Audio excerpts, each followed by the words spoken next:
With a $3.2 million grant from the National Science Foundation Integrative Graduate Education and Research Traineeship Program, UMass students are researching advancements in offshore wind energy.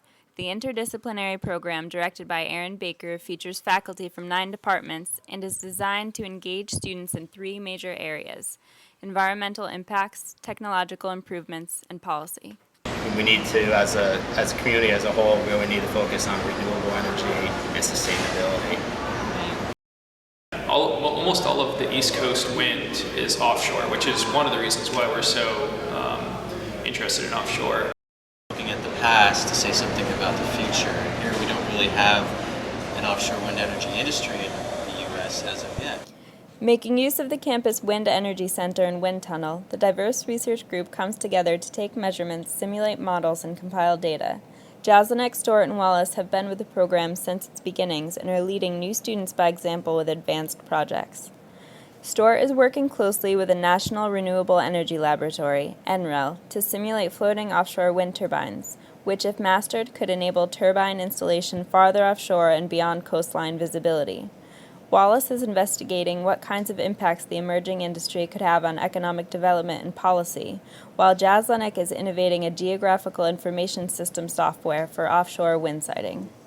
Well, if people don't like to look at these wind turbines, we'll just put them farther offshore. The problem with that is if you put them too far, then the cost of the foundations becomes really expensive if they're stuck in the ground. So I'm looking at floating turbines. So the University of Maine did a small-scale experiment, 1/50th scale experiment in a wave pool. So they had this small wind turbine, about as tall as I am, and they put it in a wave pool and blew fans at it. And they have a huge amount of data from that. So I was working on taking the data from that test and comparing it to the simulation to try to see if they match, see if we're recreating it correctly. It's sort of UMass, UMaine, and NREL. All 3 of us are collaborating on that project. And so I actually spent 2 months in October and November of last year in Colorado. So we'll build a theoretical framework that will draw from a number of different pillars. We'll also look at some of the modeling that's been done for large-scale infrastructure projects. We're going to kind of draw from all these areas and hope to develop a model that has some sort of predictive power or be able to say something about where we might expect. There's many ecological concerns, there's engineering possibilities, and there's many use conflicts out in the ocean. And marine spatial planning at its core tries to bring everybody to the table.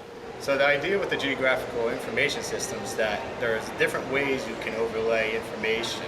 Whenever information is collected, it goes into this engine and it basically says, okay, in this area that you've identified, what other data do I have?